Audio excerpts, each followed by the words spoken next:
आपका विरासत-ए जिंदगी हमारे यूट्यूब चैनल में आपका पुनः स्वागत है। भगवान की माया। अपने पुराने टाइम में जी जी जब नौकरी शुरू की जी। तो एक गांव मेरे पास धनपुरा था। धनपुरा जी। धनपुरा जी जी।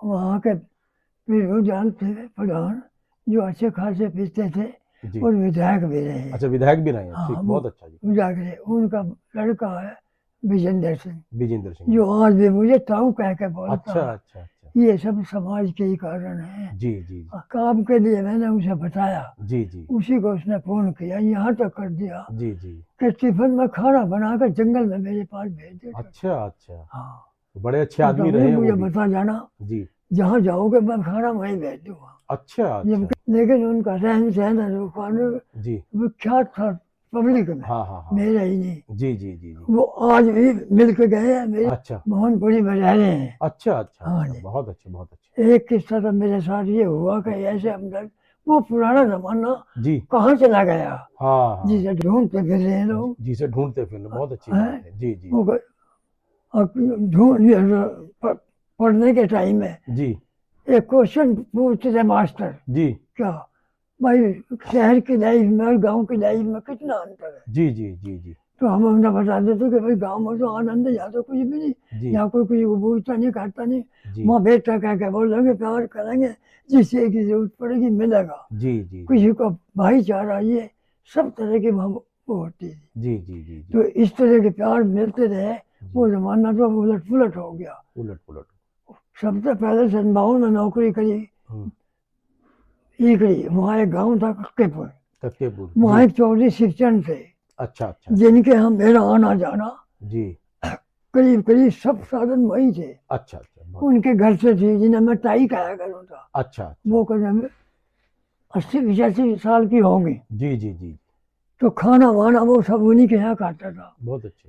एक रोज मैं वहाँ किसी आप जैसे को जा खाया। जी जी जी। जब मैं घेर में आया तो उन्होंने कहा, बेटा आज खाना कहाँ खाया। हाँ हाँ। मगर ताई मैंने आज आराम नंबर डाल के जी जी खा लिया। अच्छा। फिर मत खाइए, अच्छा अच्छा। खाना मत खाइए फिर। अच्छा। क्यों? मगर जब तुम होती नहीं तो घर बहू बानी है, मेरे पे जोर पड़े है। अच्छा। मुझे नहीं, मैंने सब कुछ समझा रखा। अच्छा।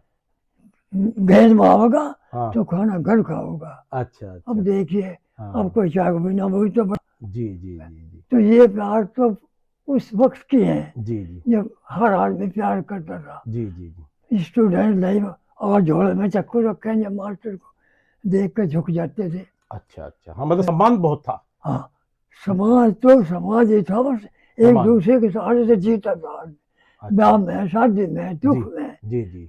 सभी चीज में। तो आज किसी की कितनी पीड़ा हो, मुश्किल से किसी का दिल मिलेगा आपको। जी जी जी। और नहीं तो बस ऐसा ही है, राम राम, अब राम राम। जी जी। जैसा आदमी मिसाल के तौर पर कह दे, अक्सर रुपया यार किसके दम लगाया किसके। अच्छा अच्छा। तो आज तो समाज ऐसी है, जी जी जी जहां भी गया जी जी आप जैसों की सोबत मिली। जी जी। और सीन को जब मैं याद करता हूँ अच्छा अच्छा। तो मैं यूँ करता हूँ, यार तो कहाँ पैदा हुए यार, कहाँ लोग कर रहे हैं, कि मानता क्यों कर रहे हैं ये। हाँ हाँ कभी हाँ। मुझे मतलब ऐसा मौका उन लोगों ने नहीं आपका मान सम्मान करते थे, प्रेम करते थे लोग आपको बहुत ज्यादा, तो आपके व्यवहार ही होगा ऐसा कुछ। हर आदमी को जी जी। एक बड़ा छोटे का लिहाज था उस वक्त। आज जी तो छोटा आदमी चाहे यही राम राम कर ले जी तो जी जी। अच्छा है। बिल्कुल बिल्कुल। वो जबान से कहना है कुछ पसंद नहीं करता। जी जी। आप सामाजिक माहौल में, आज का जो सामाजिक माहौल है, हाँ, उसमें क्या अंतर देखते हैं आप। पुराने में अरब में हम्म। पुराना माहौल तो हर गांव में एक दूसरे का प्यार, परिवार को परिवार, बड़े को बड़ा, छोटे को छोटा जी जी समझते थे। जी जी पूरे गांव की जानकारी जी। एक ही आदमी रखता था, अच्छा। बता देता। जी किसी का कोई रिश्तेदार आ गया जी जी। तो वो 3 दिन से पहले नहीं जाता। अच्छा अच्छा अच्छा। पहले दिन नमाज करे, अगले दिन उसे खिलाओ, मेहमान गांव में घुमा दो। अच्छा अच्छा। जब वो चलते थे जी। कोई ना कोई आगे मिलता था, भाई कहाँ जा रहे हो, ठहरे आ जाओ, आ जाओ बैठो। आवाज देता था, बैठता था। जी जी दूध पानी चाय जो सेवा होती थी जी जी उसे करता था। जी जी। और रिश्तेदारों के नाम गांव अच्छा ये वातावरण सब जानकारी अच्छा, मुझसे ले लेता था। बहुत अच्छी बात।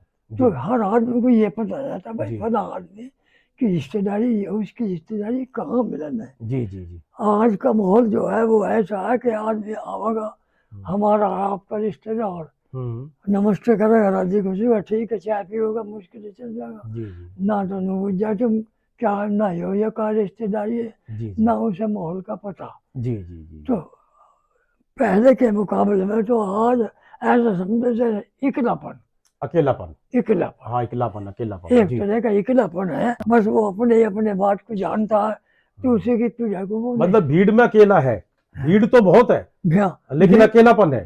भीड़ बहुत है। हम्म। एक दूसरे दूसरे को समझता है लेकिन भीड़ का सिवा खवा मारने का कोई फायदा नहीं है। जी जी जी ना वो कुछ बता सकता ना कोई सहायता कर सकता। जी जी तो उस भीड़ को क्या करें। जी जी जो हम ही किसी की निष्ठा को ना करेंगे तो हमारी कौन करेगा। जी जी जी। बिना इसके जो ज्ञान होता ज्ञान तो ज्ञान से मिले ज्ञान से। वैसे कहाँ से मिलेगा। जी जी आप बड़ों के पास बैठते थे हम जी वे फिर जगह की बात बताते थे जी जी फला हमारा ऐसा वो तेरा तब लगे वो तेरा हाँ। चाचा लगे जी जी ये सब ज्ञान हो जाता था जी जी जी हर आदमी को। जी जी। और तुम हमारे घर का जो एक भाई बहन परिवार है हाँ हाँ उसके बारे में उससे मालूम करके देख लीजिए बता दे। तो आज का माहौल तो बिल्कुल ऐसा है जैसा कोई वन में साधु तप रहा हो। अच्छा इकलापन कदे इकलापन। खोटा। हाँ किसी का कोई पता नहीं मुझसे इतना ही पता है फला आदमी है हाँ वो जानते हैं बस इतना, इससे ज्यादा आगे नहीं इससे पता। ज्यादा नहीं। आप समाज को क्या संदेश देना चाहेंगे आज के दौर में। हम तो समाज को ये संदेश देना चाहते हैं कि इंसान का काम है इंसान की मदद करना इंसान का होगा क्योंकि ये प्रभु ने ऐसी जड़ पैदा की है इसके बिना संसार चलने वाला नहीं है। जब ईमानदारी और उसको रास्ता बताने वाला कोई होगा नहीं तो हम किस मंजिल पे पहुंचेंगे। जी जी। तो हम चाहते हैं कि हर आदमी एक दूसरे से प्यार करे। अच्छा। भाई बंदा न कहे उसे समझावे और भाई समाज के लिए हमें क्या करना है। जी जी। अच्छा बुरा किसी के साथ बेईमानी मत करो। ठीक है। किसी को सताओ मत। बहुत अच्छा है। जितनी मदद हो सकती है उसकी दूसरे की मदद मदद करो। करो। हर लेना उसे उठाने की कोशिश करो अपनी तरह से ऊपर ले जाओ। ओह बहुत अच्छा हाँ। संदेश। उसी से हम पार पड़ेंगे जी वरना गाड़ी खींचेगी नहीं। जी जी जी। ये मैं चाहता हूँ कि हर पब्लिक होगी तो प्यार मिलेगा प्यार मिलेगा और गाड़ी सही चलेगी। बिल्कुल। हर बच्चा सही तरीके से पढ़ेगा। जी जी। अब आदमी वो जो कहते हैं लालच अगर आदमी लालच और अहंकार को त्याग दे जी जी जी। तो मैं समझता हूँ कि वो इंसान बन जा। बहुत अच्छा। ये ऐसी चीज है जी जी जो उसकी हर चीज को लेकर बैठ जाती है। जी जी जो मैंने अपने तजुर्बे में कुछ आदमी देखे भी है। जी जी वे कुछ के कुछ से जिसने लालच किया जी। वो डाउन गया। अच्छा इज्जत को और पैसे को बैल बताया है। अच्छा इज्जत और पैसे को अगर किसी के पास पैसा है हाँ उसका सही इस्तेमाल है तो ठीक है। ठीक है। और सही इस्तेमाल नहीं तो वो इज्जत को लेकर बैठ जाएगा। इज्जत को देकर बैठ जाएगा। पैसा नहीं होगा। अच्छा तो पैसे की कोई कीमत मैं अपने राय में नहीं समझता। अच्छा। इज्जत की समझता हूँ। इज्जत की अगर वेल्थ को ढूंढता आदमी हाँ हाँ wealth is lost nothing is lost health is lost something is lost character is lost everything is lost. बहुत ही अच्छा संदेश। बहुत अच्छा है। जी जी। आप अपने परिवार के बारे में थोड़ा सा बताइएगा। हाँ कितने परिवार में मेरे 3 बच्चे थे। जी जी।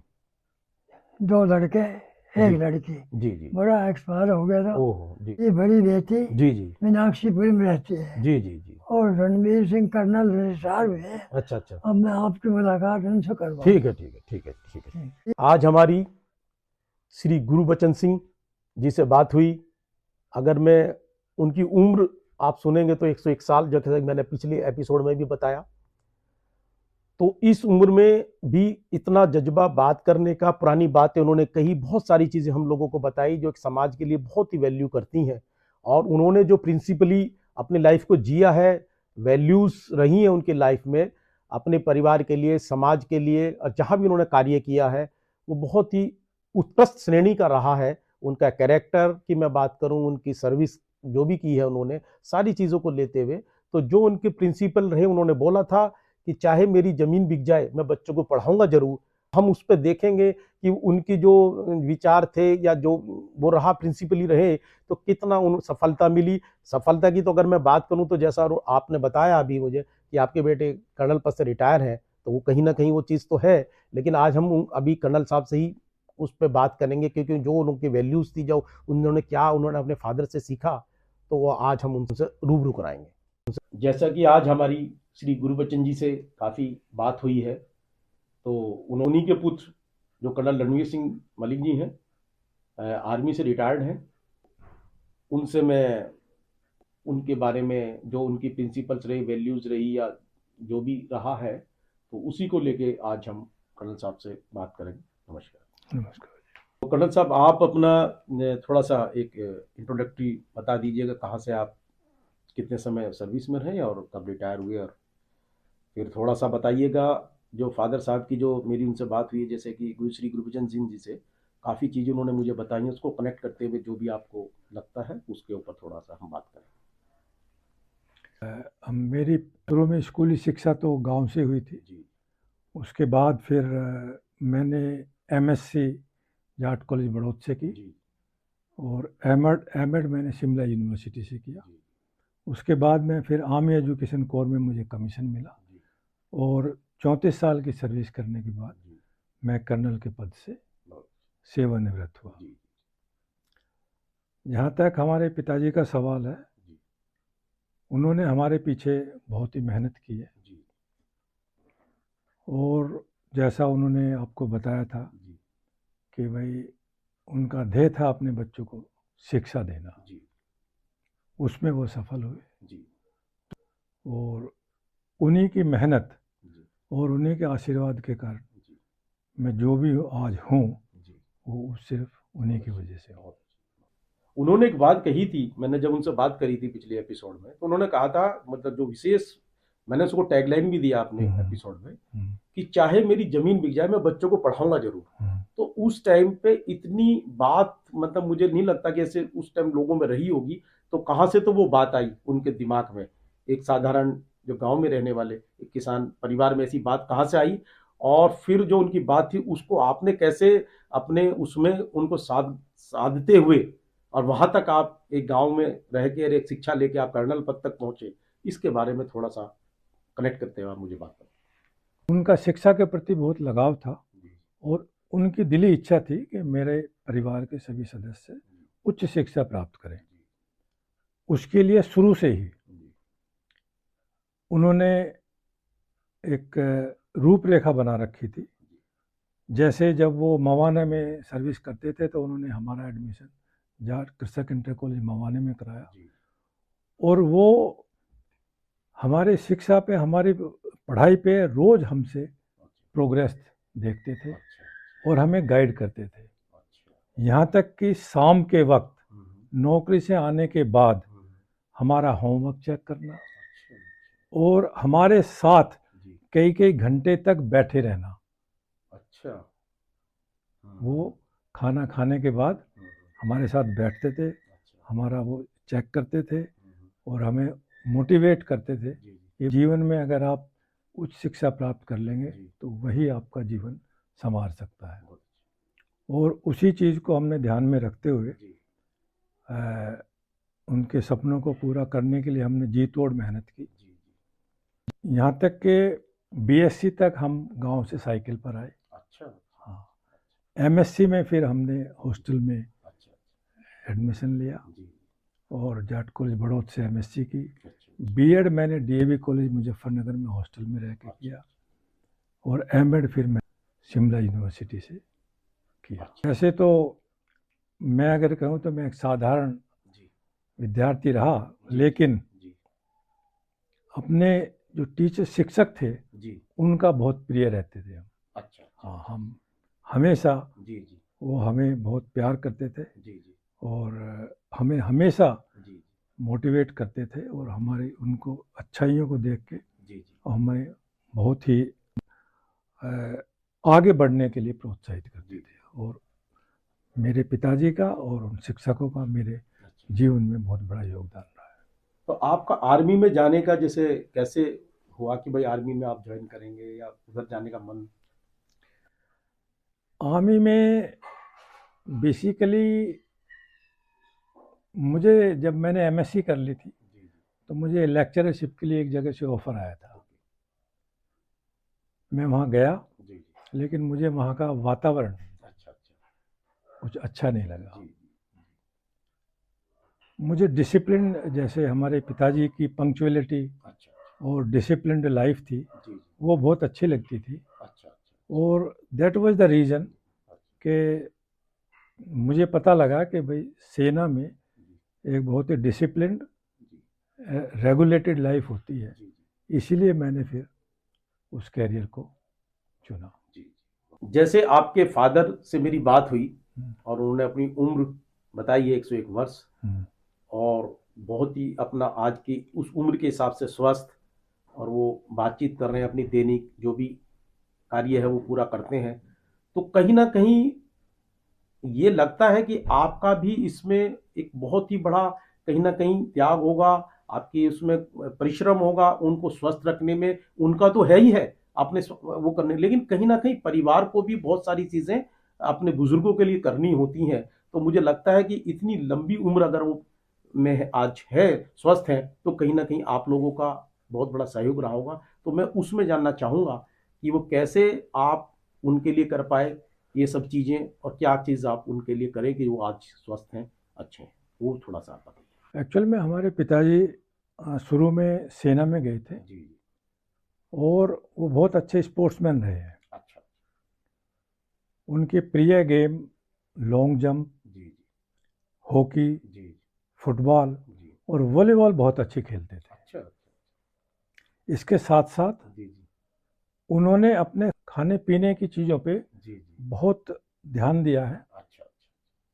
एक्सरसाइज उन्होंने रेगुलर की है। अच्छा। हाँ, सुबह उठकर वो व्यायाम करते थे, उसके बाद अच्छा खाना खाते थे। जी जी हम बचपन में हमने उनको देखा है, जी। सुबह नौकरी पे जाने से पहले जी।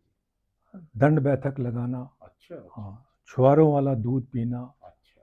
हाँ, बादाम वाला दूध पीना, ये उनकी खुराक रही है शुरू से। इसके साथ साथ जो सबसे बड़ा कारण रहा है वो है उनके पंक्चुअलिटी। उनका अभी भी जो दिनचर्या है जी। वो बहुत ही टाइम से चलती है। अच्छा। वक्त के हिसाब से सुबह 6:30 बजे के करीब, अब मतलब सुबह ही उठ जाते हैं वो, 6-6:30 बजे करीब स्नान करना। स्नान करने के बाद फिर प्राणायाम और प्रार्थना करना। अच्छा। हाँ, उसके बाद फिर वो हल्का सा निशास्ता लेते हैं। उसके करीब 3-4 घंटे के बाद 10:30-11 बजे के करीब वो खाना खाते हैं, 1 या 1.5 या 2 चपाती, जैसा उनका वो होता है उसके हिसाब से। और शाम को 4 बजे के आसपास एक चाय या फ्रूट का सेवन करते हैं, और रात को वो दूध जरूर, हाँ, दूध जरूर लेते हैं।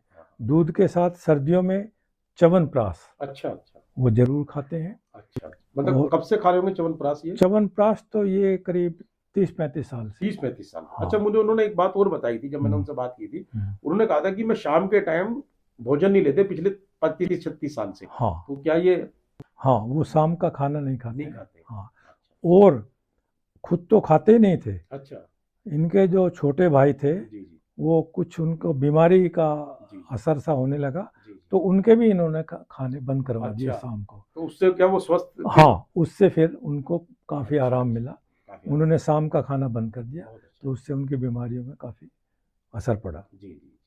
साथ ही साथ मैं इसका श्रेय अपनी मदर और अपनी वाइफ को देता हूँ। वो हमारे मतलब ठीक वक्त पर जो उनका वक्त निर्धारित है, उससे पहले उन चीज़ों को तैयार रख के सुबह की अपनी चाय पीने से पहले पिताजी को चाय देती हैं। सुबह जब 10:30-11 बजे खाना खाते हैं, सबसे पहला खाना पिताजी को हम देते हैं। उसके बाद हम खाते हैं। हाँ, शाम का भी जब वो मतलब ये आप इसको as a principally as a मतलब फॉलो प्रिंसिपल करते हैं फॉलो करते कि हैं। भाई अपने बड़ों का हमें पहले देना चाहिए। आज से नहीं, जब से मैंने होश संभाला है, अच्छा, पिताजी के खाने से पहले हमने खाना नहीं खाया है। ग्रेट। हमेशा मतलब जो बता रहे हैं हाँ। कर्नल साहब, ऐसी बात हमने कहीं सुनी नहीं है जो इस हाँ। परिवार में हमें आज कर्नल साहब ने बताई। हाँ। जी जी जी अभी भी मेरा दिनचर्या जी। उनके दिनचर्या के साथ चलता है। अच्छा, अगर मुझे कहीं जाना हो जी, तो मैं उनके प्रोग्राम के अनुसार अपने दिनचर्या को निर्धारित करता हूँ।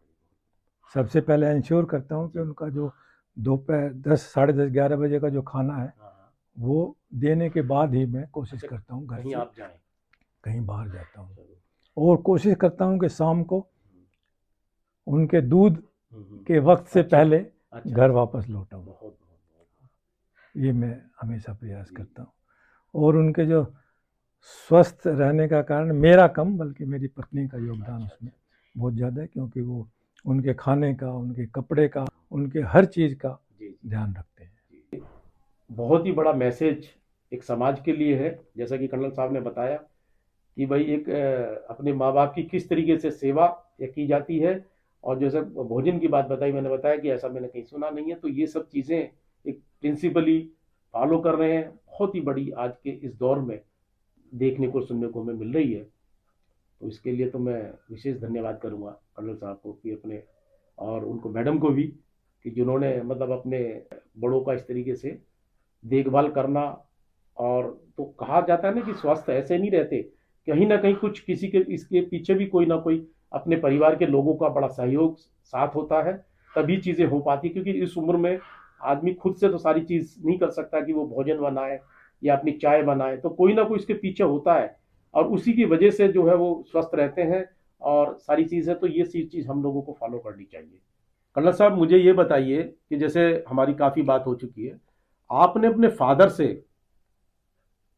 क्या संदेश मिला जो उनकी, वो थोड़े से उसके बारे में आप थोड़ा हमें बताइए, अपने जीवन में कैसे आपने। मैंने जो उनके जीवन से सीखा या जो ऑब्जर्व किया, जी मेरे पिताजी बहुत ही मेहनती, जी हिम्मती जी और धैर्यवान व्यक्ति हैं।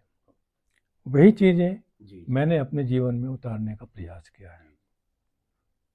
उनके लिए शिक्षा, स्वास्थ्य, संस्कार, अच्छा, ये 3 चीज़ बहुत महत्वपूर्ण रही है। शिक्षा, स्वास्थ्य और संस्कार। संस्कार, बहुत अच्छा। वही मैंने अपने अंदर और अपने परिवार में डालने का प्रयास किया है।